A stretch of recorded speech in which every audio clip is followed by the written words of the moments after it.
anyone who watches this video and thinks of himself or herself as an individual, autonomous, free consciousness or mind, I don't ask you anything, but I'm just saying that if you want to understand yourself and the world, you should read Hegel's Phenomenology of Spirit, and it is a very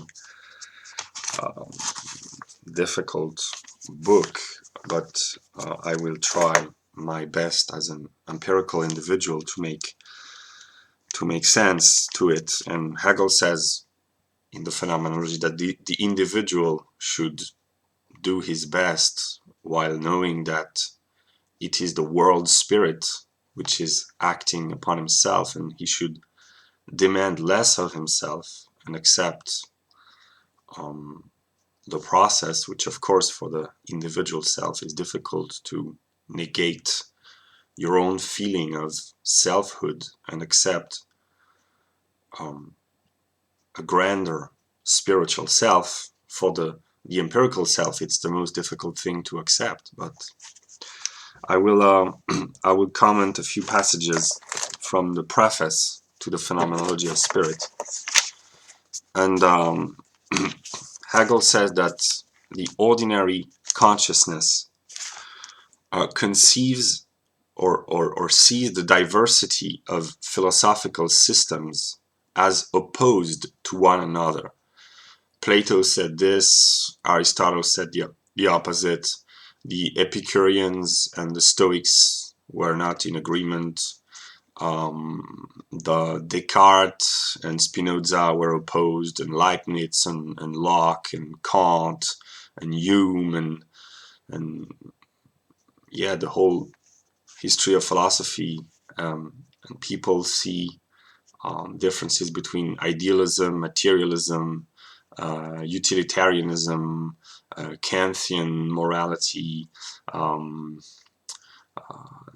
metaphysics, or ontology. And the ordinary consciousness conceives those many different philosophical systems or viewpoints as being opposed and different, but the true conceptual grasping of the diversity and the difference in philosophy and in everything else is that these are moments in the self-development of the one true being, which is the absolute, in the process of reconstructing itself. So it's true in the realm of philosophy and also religion and politics. You have to think the different viewpoints as being momentary moments in the process of the development of the self-consciousness of being, which is the one being there is, in which we all live, which is the absolute. And then he goes on to say, the beginning of culture consists in adopting the knowledge of principles and universal viewpoints. And that's what is done in what we call the mainstream science. You have to look at the world to the best of your ability through the mind of science, in the sense that nature is the manifestation of laws, the laws of physics and chemistry, the electromagnetic force, gravity, the chemical reaction between the various elements. That's what we call living nature. Organic nature is the development of Darwinian selection and struggle for life and evolution. And psychology and economics, you have to adopt universal viewpoints and grasp the principles. That's the first step towards elevating to the consciousness of the one true being. And that's what many people do unconsciously, at least in the modern developed world where education and newspapers are made available. So yeah. And then he says the true figure in which truth exists can be none other than the scientific system of the truth. And science for Hegel is not the empirical science. This is philosophical knowledge.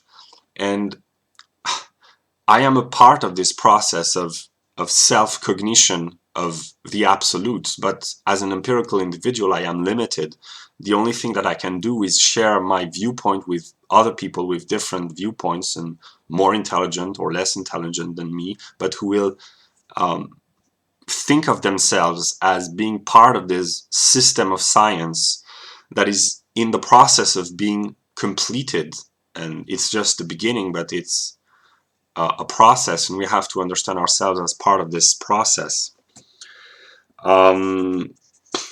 Then he talks about the need to transcend the hermetic closure of the substance on itself and to elevate the substance to self-consciousness. The substance, it comes from Spinoza, is the one unity of being behind all the phenomena, and in Spinoza the phenomena are called the modes of the one substance, and they exist in two attributes, thought and extension, mean the mind and the body, or that which exists within the realm of spatio-temporal nature. And the modes have to do their best to think of themselves as being the window of consciousness of the one substance upon itself, that every individual consciousness is looking and experiencing and thinking about its own substance, the world, namely itself, because it is a part of the world, and consciousness is the part of nature which has become conscious of itself and can reflect upon itself. And this is what should be done to the utmost of your capability. And then he says that the world spirit is never at rest, is always in a progress of change, transformation, adopting new viewpoints, new interpretations, gathering new knowledge. And this process is that of the world spirit in a way. The world spirit is the totality of all individual consciousness, and the purpose is to become conscious of itself as one spirit. And then he talks about the fact that this one substance, which becomes subjects of itself, gives itself its own predicates, its own knowledge of itself. We, strictly speaking, we cannot predicate anything about spirit or substance to say the substance is this, spirit is this, or God is this. In order for knowledge to become real and effective and actual, it is the substance itself and the spirit itself and God himself who must say, I am this or that. And this is the self-consciousness of God. And this is what all things are aiming at. And yeah, I will